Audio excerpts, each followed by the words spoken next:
Good Friday morning, everyone. While the work week is coming to an end, thankfully, the rain is not. Let's time out the rain for today and tomorrow.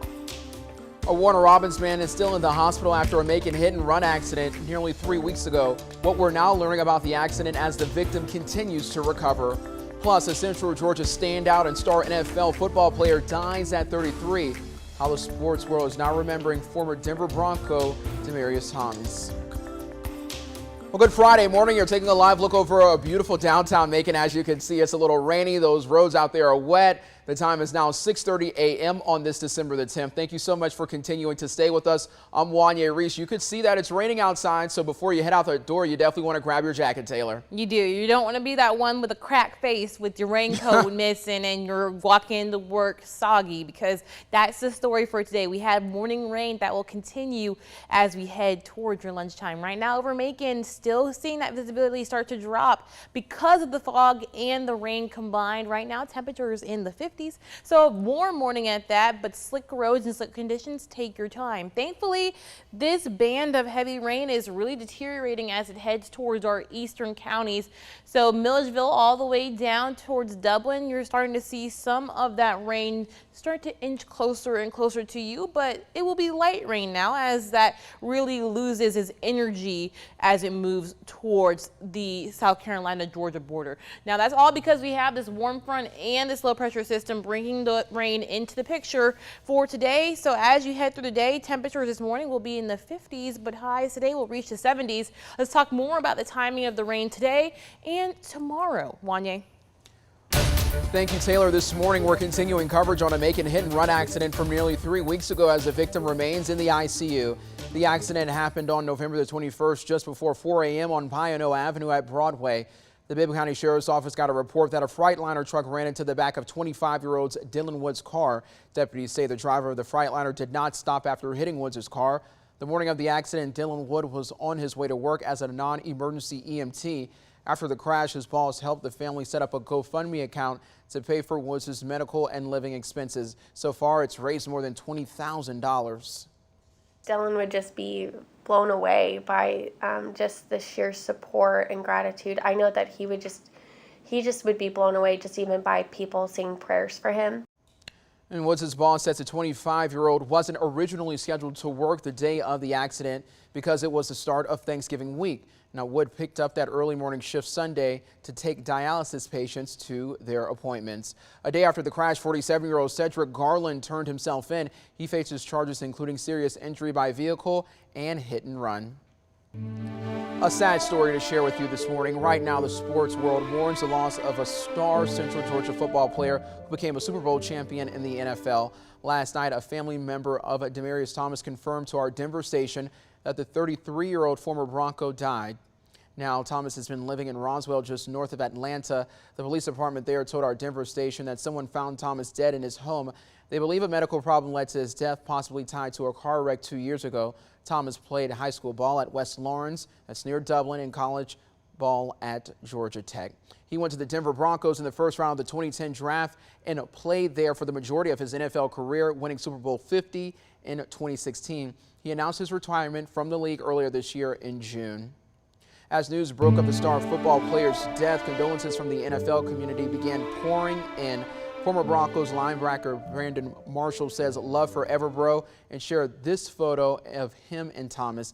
Now, Seattle Seahawks quarterback Russell Wilson is heartbroken and says, "Rest in peace, young legend." And former linebacker Demaryius Thomas, who won Super Bowl 50, was with Thomas, and he shared this photo of the two, writing, "Heartbroken."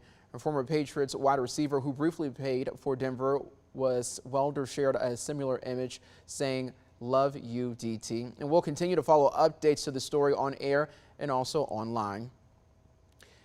In two other headlines from across the state, the mom of a football player who died in an elevator accident is now suing several property and elevator companies. The suit filed yesterday claims the defendants failed to inspect the elevator that malfunctioned, killing her 18-year-old son, Jamarcus McFarland. It happened back in August at a building in Atlanta. The lawsuit says state officials found that the elevators in the building were more than a year overdue for their annual safety inspection. One of the defendants included in the lawsuit is Georgia Prep Sports Academy. The lawsuit says McFarland attended the academy, which provided housing, football instruction, and classes to its students and players in the building in question.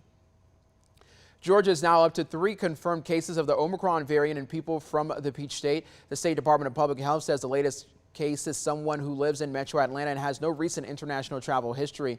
They say the person has mild symptoms, is isolating at home, and they are now contact tracing. Health leaders also confirmed the 2 previous cases in people from Metro Atlanta. The department says those other 2 recently traveled from South Africa. One spent 2 days in Georgia before going to New Jersey, where they tested positive. This weekend, you'll have the chance to throw out old tires for free without facing a fine. Macon Bibb County Communications says they'll hold a scrap tire amnesty day tomorrow from 7 a.m. to 4 p.m. You can bring as many tires as you want to the city landfill at 911th Street, but they must be off the rim. You must also live here in Macon Bibb County. After the amnesty day, the county will start citing you if you're caught dumping tires illegally. Back in June, Commission increased the penalty for that to $25 per tire. It could also come with up to a $1,000 fine and 6 months in jail per violation. Alrighty then, well today new firefighters are going to be graduating right here in Macon Bibb County. 26 graduates are going to be graduating today in a ceremony at Central Georgia Tech in Macon. Each firefighter will take the oath of office as interim Fire Chief Shane Edwards swears them in. County Communications says the ceremony happens at 1 this afternoon. You can watch it live on the fire department's Facebook page. Also today, the county and rec department plan to hold a dedication ceremony for the Dolores Brooks Community Center. Brooks was the first black woman elected to Macon City Council.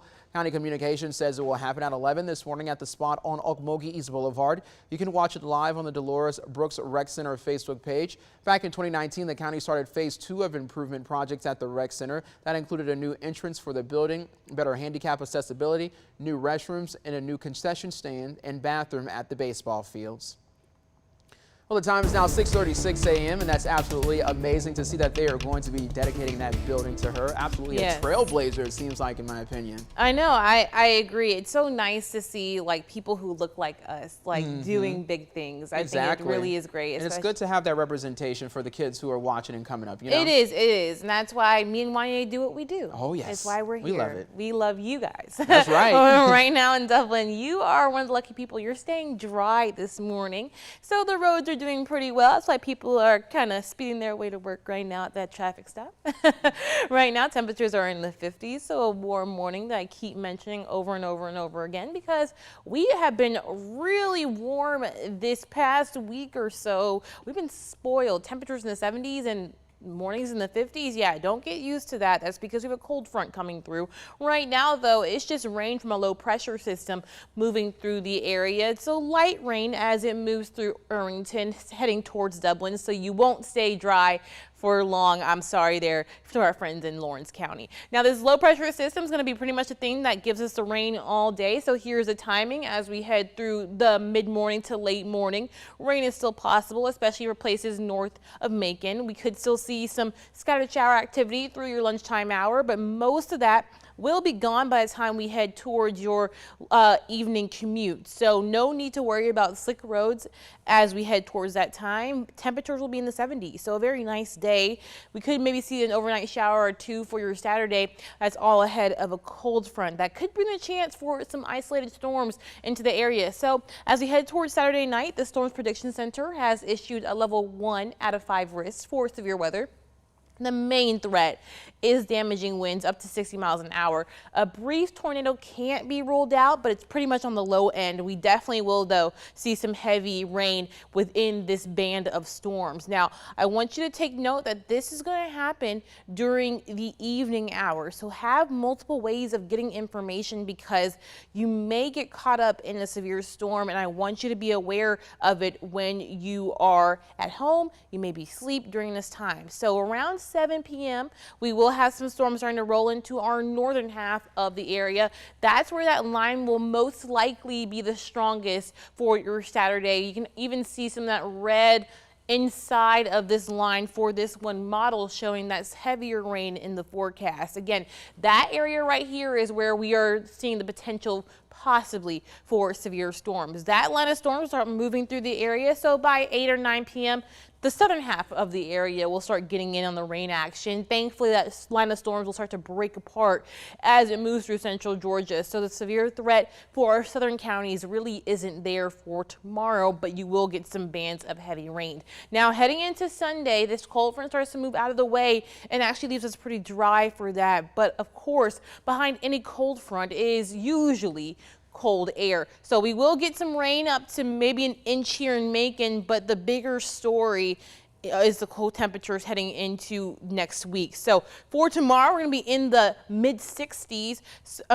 excuse me. So probably about 10 degrees above average. Then we're heading back down to the mid 60s for your Sunday. We'll continue that trend in the 60s for Tuesday.